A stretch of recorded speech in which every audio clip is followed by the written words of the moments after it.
The ultimatum. The silver ship descended from the clouds above New York City like a falling star. People in the streets stopped to stare as the massive vessel, 3 times larger than any human spacecraft, settled gently onto the landing pad at the United Nations building. Its surface gleamed with an otherworldly light, and strange symbols pulsed along its hull in colors that human eyes could barely process. Admiral Sarah Chen stood at the window of the UN's Galactic Affairs Office, watching the alien delegation emerge from their ship.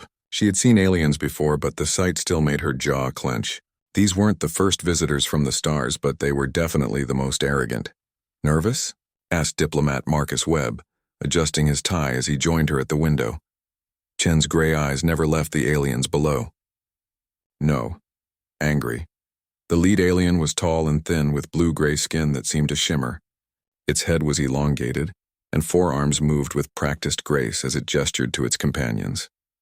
This was Ambassador Zethkar of the Hegemony, speaking for the Galactic Council that claimed to rule this part of the galaxy. "Remember, we need to hear them out," Webb said quietly. "Protocol demands it." "Protocol," Chen repeated, her voice flat. "Right." 20 minutes later, the human delegation sat across from the aliens in the UN's main conference room. The table was large enough to accommodate beings of different sizes and shapes. Zethkar sat at the center of the alien side, flanked by 2 other species Chen recognized from intelligence reports. One looked like a giant mantis with silver chitin, while the other resembled a floating jellyfish made of crystalline material. Zethkar spoke in perfect English, its voice carrying musical tones that somehow made every word sound condescending. "We come as representatives of the Galactic Council, the governing body of 12 advanced civilizations. We have watched your species with interest as you have begun to venture beyond your home system." Webb nodded politely. "We appreciate your interest in humanity's progress." "Progress," Zethkar repeated, and something in its tone made the word sound like an insult. "Yes, let us discuss this progress. In the past 5 years, your species has established colonies in 17 star systems. 14 of these systems were previously claimed by council members or designated as neutral zones under council law." Chen leaned forward slightly. "Claimed by whom?" "We found no evidence of active settlement or resource extraction in any of those systems." The mantis-like alien clicked its mandibles together in what might have been laughter. "Primitive species often fail to recognize the markers of advanced civilizations." "Primitive," Chen repeated softly. Zethkar continued as if no one had spoken. "The council has met to discuss the human expansion. We have reached a unanimous decision. Your species will immediately cease all expansion beyond the Sol system. All existing colonies will be abandoned within 1 standard galactic year. In addition, Earth will accept council oversight to prevent future violations of galactic law." The crystalline alien pulsed with soft light as it spoke in a voice like wind chimes. "This is not a negotiation. This is a statement of fact. All species in this galaxy follow council directives." Webb cleared his throat. "And if we refuse?" Zethkar's forearms spread wide in what might have been a gesture of reasonableness. "No species has ever refused council directives. It would be unwise. The council maintains peace through strength. Those who disrupt this peace face corrective measures." "Corrective measures," Chen said, her voice still dangerously quiet. "Economic sanctions, blockades, if necessary, military intervention." Zethkar's large black eyes fixed on Chen. "But it never comes to that. Intelligent species recognize the wisdom of cooperation." Webb looked at his notes, then at Chen. The Admiral's face was completely blank, which anyone who knew her would recognize as a very bad sign. He had hoped she might let him handle this diplomatically, but her expression told him that ship had already sailed. "Your terms are noted," Webb said carefully. "We will, of course, need time to consider." "No," Chen interrupted. The room fell silent. Even the soft humming that seemed to come from the crystalline alien stopped. "I'm sorry." Zethakar's voice had lost some of its musical quality. Chen stood up slowly. She was not a tall woman, but something in the way she moved made the aliens shift uncomfortably. "I said no. Humanity will not abandon our colonies. We will not cease our expansion. We will not accept your oversight." The mantis alien's head tilted at an impossible angle. "You cannot simply refuse." The council, Chen interrupted again, "can go to hell." Webb closed his eyes briefly. So much for diplomacy. Zethkar's skin began to shift color, darkening to a deep purple. You do not understand. We represent 12 species, hundreds of worlds, fleets that could darken your sun. And you don't understand, Chen said, walking around the table toward the aliens. They instinctively moved back. Humanity doesn't negotiate with bullies. We don't surrender to threats, and we sure as hell don't bow to self-appointed kings of the galaxy. The crystalline being pulsed rapidly. Your species numbers barely 8 billion. The Council represents over 2 trillion sentient beings across. I don't care if you represent 2 quadrillion beings, Chen snapped. You came to our home. You demanded our submission. You threatened our families. She stopped directly in front of Zethkar. Did you really think we'd just roll over? Zethkar rose to its full height, towering over the human admiral. Your arrogance will doom your species. No civilization can stand against the Council. Chen smiled, and it was not a pleasant expression. Want to bet? Webb stood up quickly. What the Admiral means is, what I mean, Chen said loudly, is that if the Council wants our colonies, they're welcome to come and take them. If they want us to stop expanding, they're welcome to try and stop us. And if they think they can intimidate humanity with threats and ultimatums, they're about to learn just how wrong they are. The aliens exchanged glances, clearly communicating through means humans couldn't detect. Finally, Zethkar spoke, its voice now cold and formal. Very well, you have chosen your path. The Council will respond accordingly. We came here offering peace and cooperation. Instead, you offered defiance and hostility. You offered slavery dressed up in pretty words, Chen replied. We're offering you the chance to leave peacefully. I suggest you take it. The mantis alien clicked its mandibles again, but this time there was no humor in the sound. You have no idea what forces you have set in motion. Sure I do, Chen said.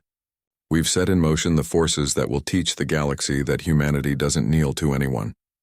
The aliens filed out of the conference room in silence.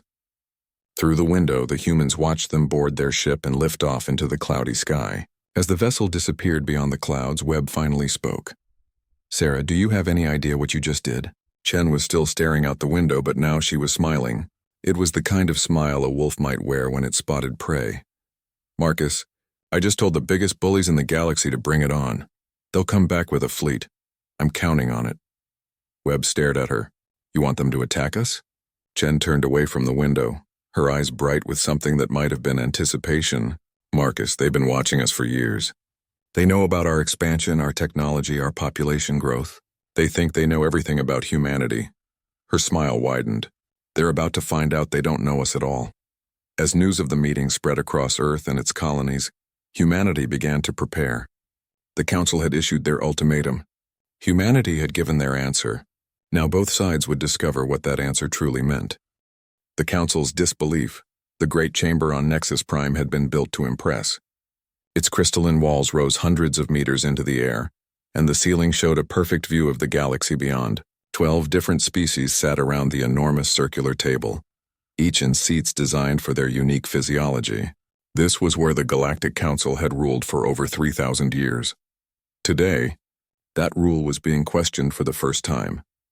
Ambassador Zethkar stood at the center of the chamber, its blue-gray skin still flushed with the purple tint of anger and humiliation. Around the table, representatives of the 12 Council species listened to its report with varying degrees of disbelief. They said no, Zethkar repeated, its musical voice echoing in the vast space. Not we need time to consider, or perhaps we can reach a compromise. Simply, no. High Matron Vexithra of the insectoid. Vexani clicked her mandibles in what passed for laughter among her species. Her compound eyes glittered with amusement as she spoke in the rapid, clicking language that translator devices converted to words. Impossible. No species refuses Council directives. They are simply ignorant of our power. Send a larger delegation. Explain things more clearly. The floating jellyfish-like being that represented the crystalline resonance pulsed with soft blue light as it communicated. Agreement with Vexani assessment. Humans require education regarding galactic hierarchy. Suggestion. Demonstration of advanced technology. But not all the Council members shared this confidence. In the corner reserved for the amphibious depth singers, 3 whale-like beings floated in tanks filled with their homeworld's purple waters. Their song speech was beautiful and haunting as it filled the chamber. We have studied human cultural transmissions. This species has a history of resistance to authority. Perhaps economic sanctions would be more effective than threats. The debate might have continued in this vein, with each species offering their traditional solutions to defiant subjects. But Intelligence Chief Morden of the Shadow Fleet requested permission to speak. The Shadow Fleet served as the Council's intelligence arm, and Morden was one of their best analysts. Morden was a being of shifting darkness, neither fully solid nor completely energy. When it spoke, its words seemed to come from everywhere and nowhere at once. Council members, I have been studying human expansion patterns and technological development. I believe we may be underestimating this species. Vex Ithra's mandibles clicked dismissively. They have barely achieved interstellar travel. Their ships are crude, their weapons primitive. What is there to fear from such creatures? Morden's form shifted, and suddenly the chamber was filled with holographic displays showing human colonies, ships, and military installations. Observe their expansion rate. 5 years ago, humans had never left their home system. Today, they occupy 17 star systems with a total population of nearly 1 billion beings living off-world. Impressive breeding. But hardly, began the crystalline representative. They are not simply breeding, Morden interrupted, something unheard of in the formal council chamber. They are building. Each colony is not just a mining operation or research station. They are fortress worlds, each capable of independent manufacturing, defense, and expansion. The images changed, showing detailed scans of human installations. Where council species typically built elegant, efficient structures, human colonies looked like military bases. Everything was armored, redundant, and designed to survive bombardment. More concerning is their technological advancement rate. New images appeared, showing human ships alongside council vessels. Initial contact data suggested they had discovered faster-than-light travel only recently. However, analysis of their current fleet shows they have reverse-engineered council technology at an impossible speed. This got the attention of several council members. The ethereal beings known as the Transcended spoke in unison, their collective voice carrying the weight of millennia. Elaborate on impossible speed. Standard progression models suggest it should take a species 300 to 500 years to advance from basic FTL to modern council-level technology. Humans have done it in 5 years. Silence filled the great chamber. This was disturbing news, but it got worse. Furthermore, their military expansion suggests they have been preparing for this confrontation. They have not been expanding randomly or following resource needs. They have specifically chosen systems that would allow them to control key hyperspace routes and establish overlapping defensive positions. The images now showed a strategic map of human space. What had looked like random expansion suddenly revealed itself as a carefully planned network of mutually supporting strongholds. Impossible, whispered the representative of the energy-based Flux Collective. No primitive species thinks in terms of galactic strategy.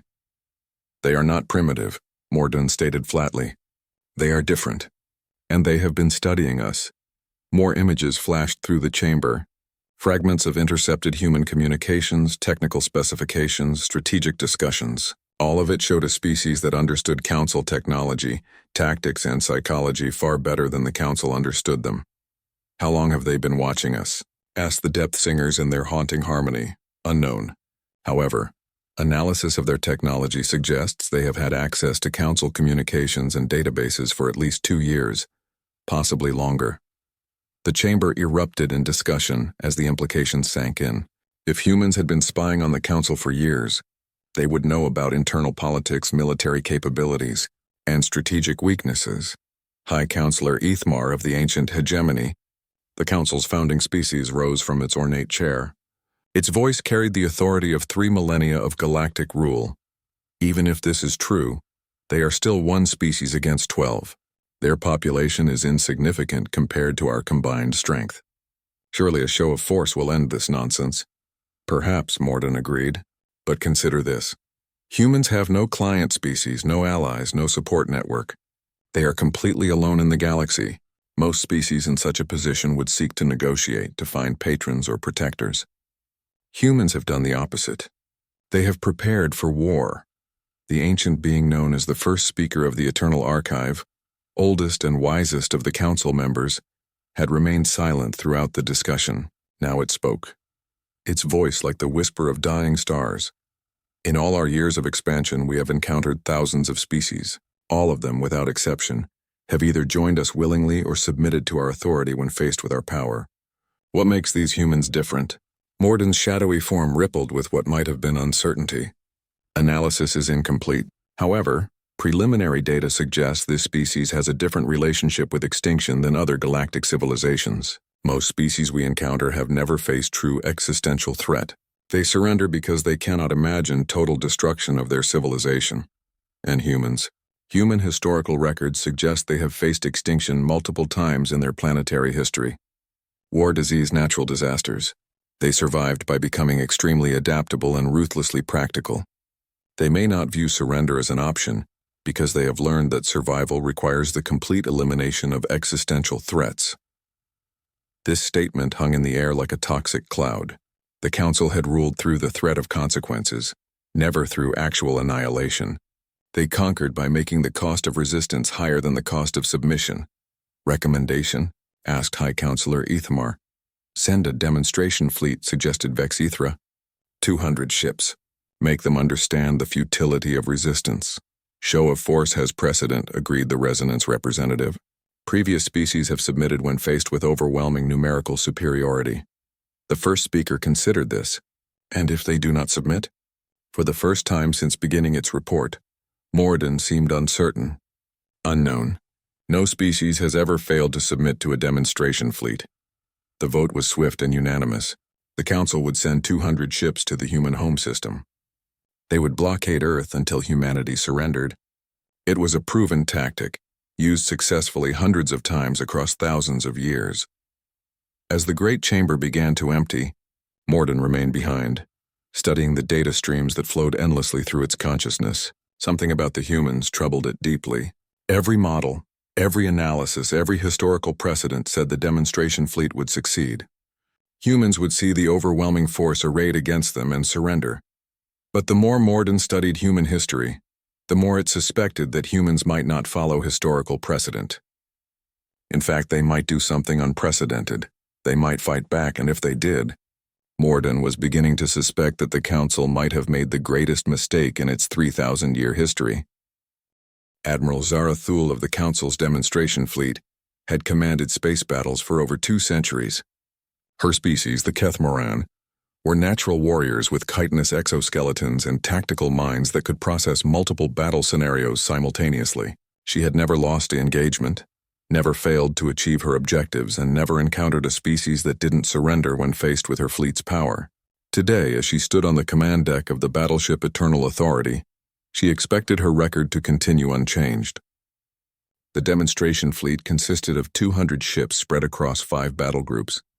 Each vessel was a masterpiece of Council engineering, sleek, efficient, and capable of reducing entire continents to ash. The smallest ship in the fleet was larger than the biggest human vessel on record, and the most powerful could crack planets. "Admiral," reported her tactical officer, "we have arrived at the edge of the human system. Long-range sensors detect activity around the 3rd planet." Zarathul's compound eyes focused on the tactical display. "Define activity." "Multiple spacecraft, Admiral, approximately 50 vessels of various sizes. They appear to be arranging themselves in defensive formations." 50 ships against 200. Zarathul's mandibles clicked with amusement. "Patch me through to the human fleet commander." The main screen flickered, and suddenly Zarathul found herself looking at a human female in a dark blue uniform.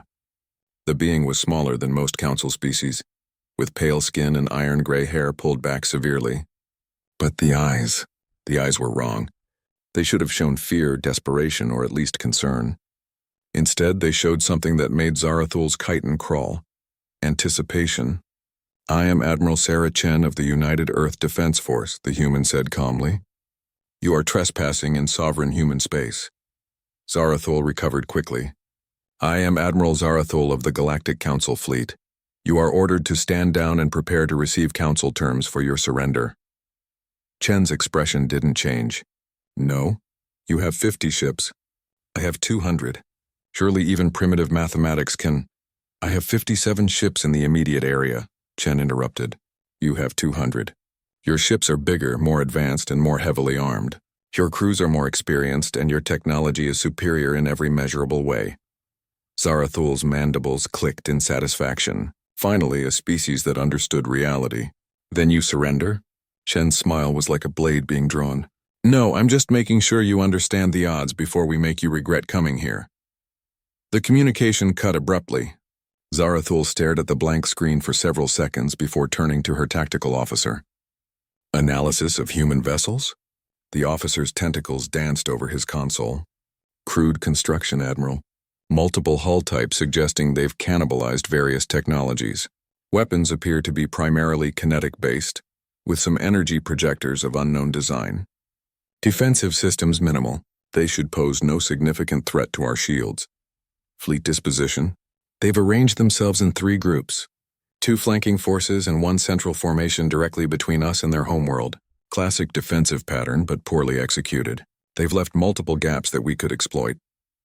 Zarathul nodded. Humans fought like every other primitive species she'd encountered. Bravely but stupidly. Signal the fleet. Battle Formation Alpha. We'll sweep through their flanking forces first, then deal with the central group. Maybe watching their companions die will convince them to surrender. Admiral, her communications officer interrupted. We're receiving a transmission on all frequencies. It's from the human commander. Put it through.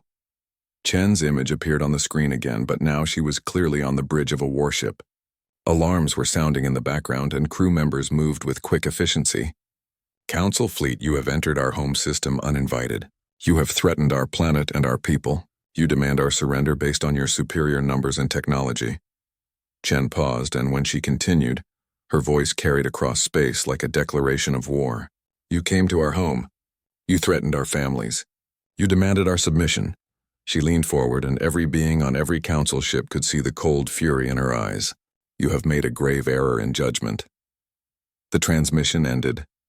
Zarathul clicked her mandibles dismissively and gave the order to attack. What happened next would be studied in military academies across the galaxy for centuries. Assuming any academies survived what was coming, the human ships moved like nothing the Council had ever seen. Where Council vessels maneuvered with elegant precision, human ships moved like pack hunters. They didn't maintain formation. They swarmed. They didn't follow tactical doctrine. They improvised constantly. They didn't fight like civilized beings. They fought like animals defending their young. The first Council battle group moved to engage the human left flank, expecting to sweep through the smaller vessels easily. Instead, they found themselves surrounded as human ships used impossible acceleration curves to get inside their formation.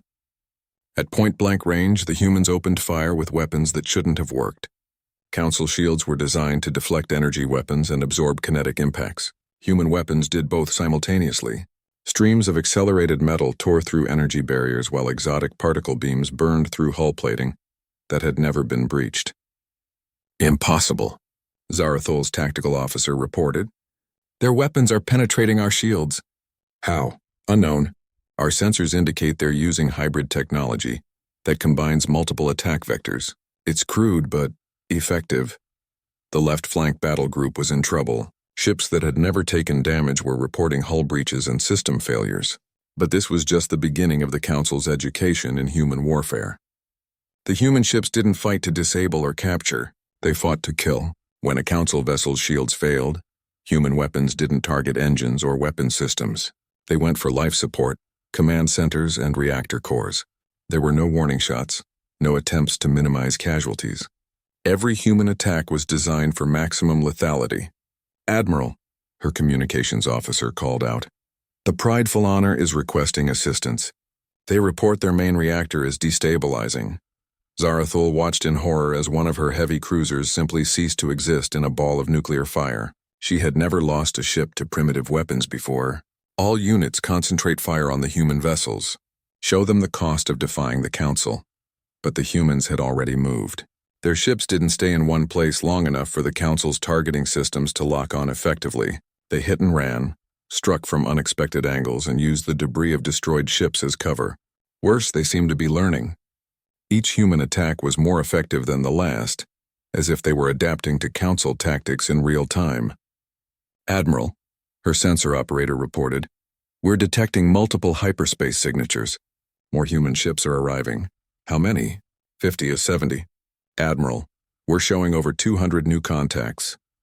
The tactical display updated to show human reinforcements streaming into the system from multiple directions. These weren't the converted civilian vessels of the original Defense Force. These were purpose-built warships, ugly and brutal and designed for one thing only: killing Council vessels. Admiral Chen's voice filled the Council communication channels once again. Council fleet, you have seen what 57 human ships can do to your formation. You now face over 250. We are not going to offer you terms. We are not going to negotiate your surrender. You came here to demonstrate your power. Instead, you have demonstrated your weakness. Her voice dropped to a whisper that somehow carried more menace than any shout. Run! The demonstration fleet that had never been defeated began to break apart. Some ships tried to fight their way out. Others attempted to surrender, and still others simply fled for the system's edge and the safety of hyperspace. The humans let some of them go, just enough to carry word back to the Council of what had happened in the Sol system. The rest were hunted down and destroyed with methodical precision. Admiral Zarathul's ship was among the few that escaped, but only because the humans allowed it. As her heavily damaged vessel limped toward the hyperspace jump point, she received one final transmission from Admiral Chen. Tell your Council that humanity remembers who came here first. Tell them we know where they live, and tell them that the next time Council ships enter human space, we won't let any of you leave. The Eternal Authority jumped to hyperspace with 17 other survivors out of a fleet of 200. As the human system disappeared behind them, Zarathul realized she had just witnessed something unprecedented in galactic history. The Council had not just been defeated. They had been routed by a species they had dismissed as primitive. Worse, the humans had made it look easy. For the first time in her long military career, Admiral Zarathul was afraid. Not of death in battle, not of court-martial or disgrace, but of something far worse. The possibility that everything the Council believed about their place in the galaxy might be wrong. The revelation. The Great Chamber on Nexus Prime had never seen such chaos. For 3,000 years, the Galactic Council had met in orderly sessions where decisions were made through careful debate and ancient protocol. Today, representatives were shouting at each other in languages that the translation systems could barely keep up with. At the center of it all, Admiral Zarathul stood before the 12 species that ruled the galaxy, her chitinous exoskeleton still bearing scorch marks from the human battle. Her report had turned their understanding of the galaxy upside down. 17 ships, High Counselor Ethmar repeated, his voice hollow with disbelief. Out of 200, only 17 survived. Survived because the humans let them, Zarathul corrected. My tactical analysis indicates they could have destroyed us all. They chose to let some of us escape. High Matron Vex Ethra's mandibles clicked rapidly, a sign of extreme agitation among her species. Impossible. Our shields are impenetrable to primitive weapons. Our armor has never been breached by kinetic attacks. The humans weren't using primitive weapons, Zarathul replied grimly. They were using our own technology against us, modified and combined in ways we never considered. They had studied our defenses and designed specific counters. The floating representative of the crystalline resonance pulsed with angry red light. Analysis impossible. Time frame insufficient for such technological development. But Intelligence Chief Mordoon had been silent throughout the Admiral's report, its shadowy form growing darker with each revelation. Now it spoke, and its words sent a chill through the chamber. The humans have been preparing for this for years, possibly since first contact with Council technology. Every piece of data we have suggests they began military preparations. The moment they learned of our existence, and explain, demanded the first speaker of the Eternal. Archived.new holographic displays filled the chamber, showing intelligence reports, communication intercepts, and tactical analyses. The picture they painted was terrifying. Human expansion was never random exploration, Morden continued. Every colony, every outpost, every mining station was positioned to create overlapping fields of fire and mutual defense networks. They were not building an empire. They were building a fortress. The images showed human space from a strategic perspective. What had looked like scattered settlements revealed themselves as carefully planned strongholds, each positioned to support the others and control key hyperspace routes. More disturbing is the evidence of long-term intelligence gathering. Human communication networks show they have been intercepting Council transmissions for at least 3 years. They know our military capabilities, our political structure, and our strategic doctrines better than some council members do. The whale-like depth singers began their haunting harmony, their song carrying notes of fear and confusion. How is this possible? Our communication networks are encrypted with quantum keys changed daily. Human computational capacity appears to exceed our estimates. They have developed artificial intelligence systems specifically designed to break council encryption. They have been reading our mail. Silence fell over the chamber as the implications sank in. If humans had been spying on the council for years, they would know everything. Fleet movements, political divisions, technological weaknesses, even internal disputes between member species. There is more, Morden said, and somehow its voice carried even darker implications. Analysis of the battle data suggests the humans were not fighting to their full capacity. What do you mean? Asked the Energy-Based Flux Collective. Admiral Zarathul reported that human reinforcements arrived during the battle. Over 200 additional vessels. However, our intelligence networks have detected no evidence of a human fleet that large being assembled or moved to the Sol system.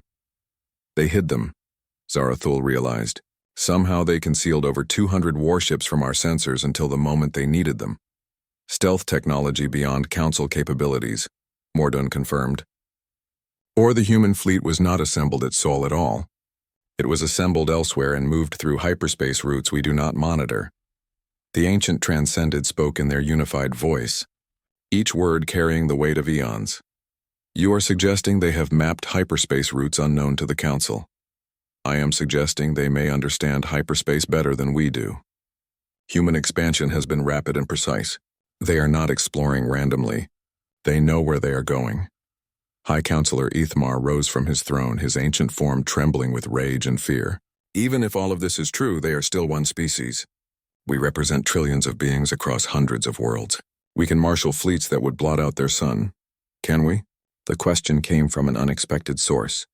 The ethereal collective, the Council's most ancient and wise species. They rarely spoke during council sessions, and when they did, everyone listened. The ghostly beings materialized more solidly than usual, their forms shimmering with otherworldly energy. We have reviewed the data. We have consulted the archives. We have meditated upon the patterns of expansion and conquest that have shaped this galaxy for millennia, and we have reached a disturbing conclusion. The chamber fell completely silent. The humans are not fighting like a civilized species seeking territory or resources. They are fighting like a species that believes it faces extinction. More significantly, they are fighting like a species that has faced extinction before and learned from it. Elaborate, whispered the first speaker. When galactic civilizations achieve interstellar travel after achieving global peace and cooperation, they expand slowly, carefully with respect for existing power structures. They seek to fit into the galactic community, not reshape it. The ethereal collective's forms grew brighter as they continued. Humans achieved interstellar travel while still engaged in global warfare. Their expansion has been rapid and aggressive. They do not seek to join the galactic community. They seek to dominate it. This suggests a fundamentally different evolutionary path. Different how? Most species we encounter have never faced true existential threat. When confronted with superior force, they surrender because they cannot conceive of their civilization being completely destroyed. But human historical records show they have faced extinction multiple times. Global wars, environmental collapse, resource depletion, natural disasters. The implications hung in the air like a toxic cloud. They survived by becoming adaptable, aggressive, and completely ruthless when threatened. They learned that survival requires not just defeating threats but eliminating them entirely. They do not surrender because surrender to them means eventual extinction. Vexithra's mandibles clicked nervously. You are saying they cannot be negotiated with? We are saying they negotiate from a position of strength or not at all, and they define strength differently than we do. We see strength in numbers, in advanced technology, in established authority. They see strength in the ability to destroy their enemies. Completely. The chamber erupted in frightened discussions. As species that had never considered the possibility of their own destruction suddenly faced beings who specialized in causing exactly that. There is one more thing, Mordun added, and somehow the council members knew this would be the worst revelation yet. Our projections suggest that the humans are not reacting to our expansion into their space. They were already expanding toward us, meaning meaning they were coming for us anyway.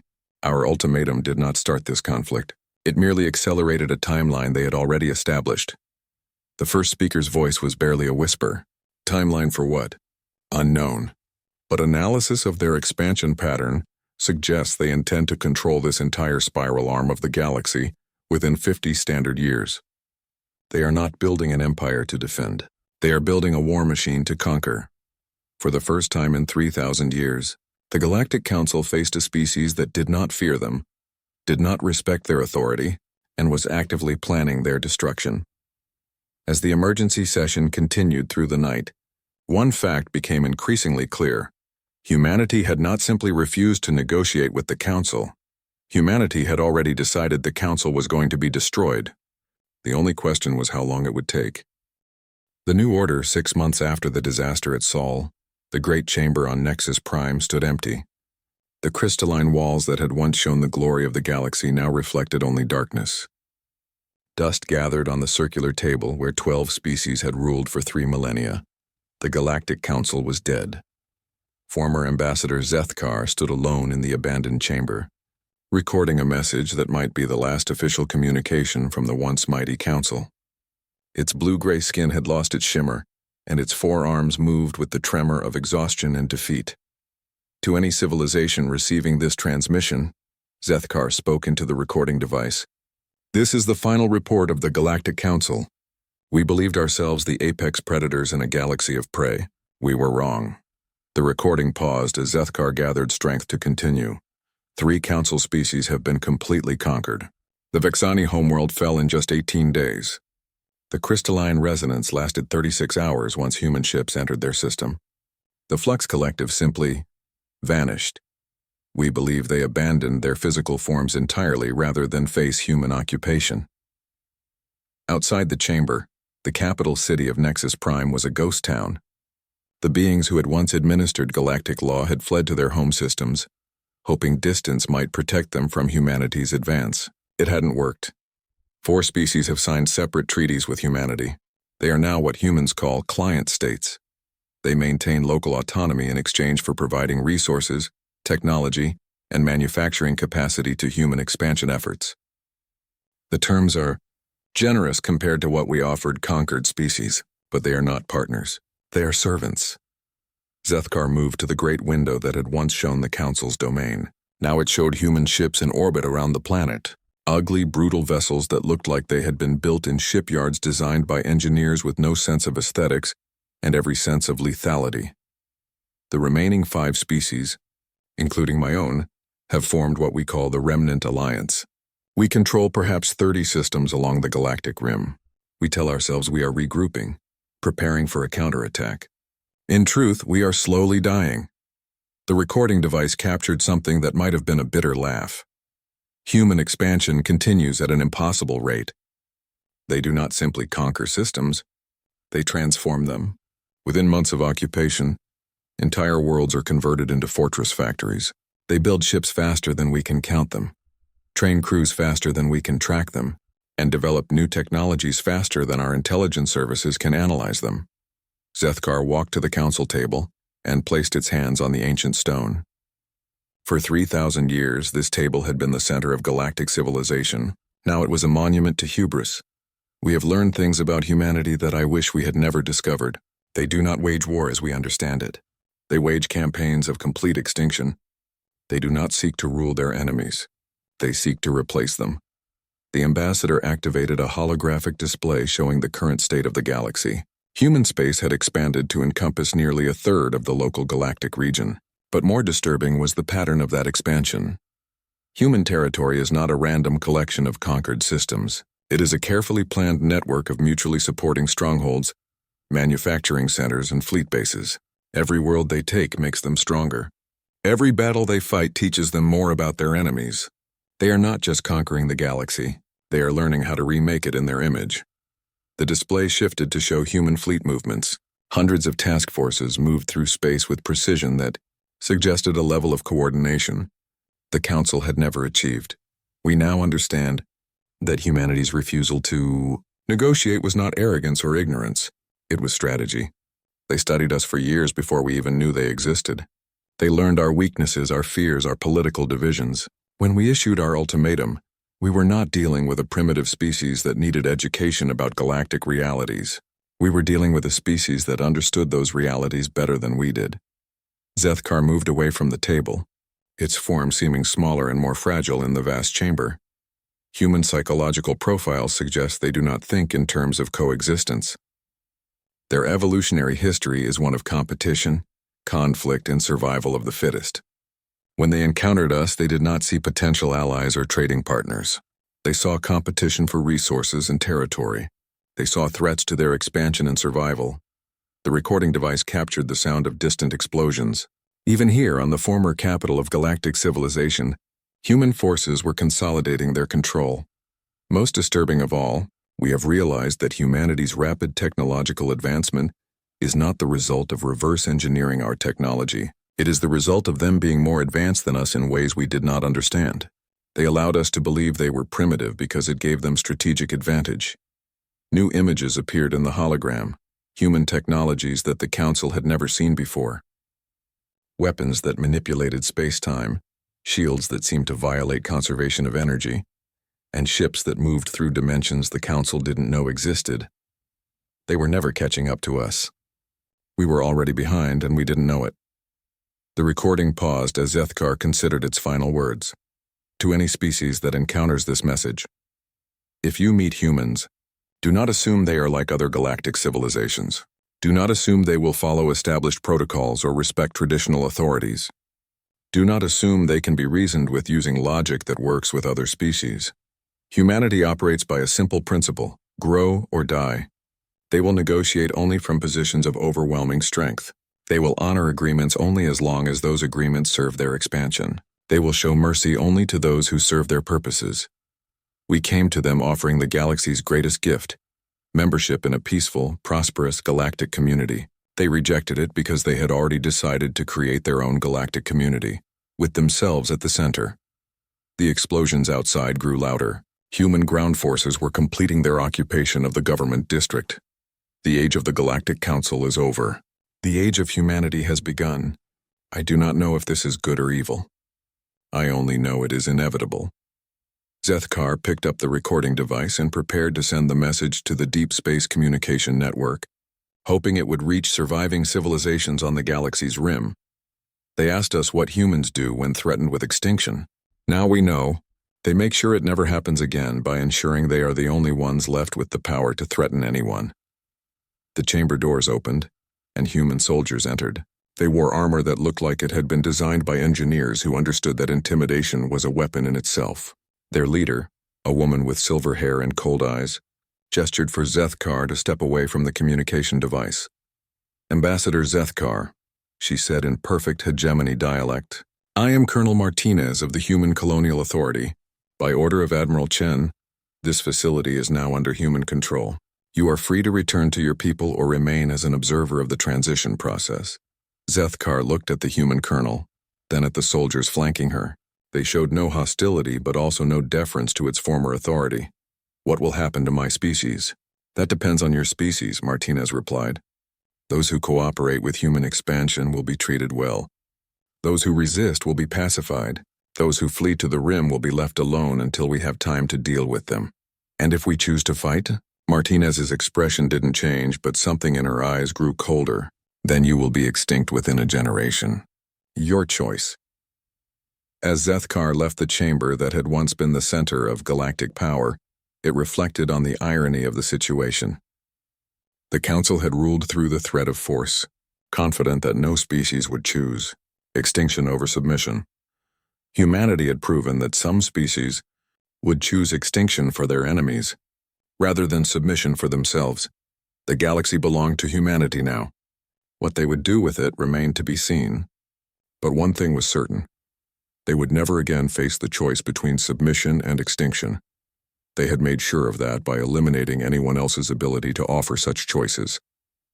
In the empty chamber, dust continued to gather on the ancient table where 12 species had once believed they ruled the stars. Outside, human ships prepared for the next phase of expansion, carrying with them the simple message that had doomed the Galactic Council. Humanity doesn't negotiate. It conquers. And it had just begun.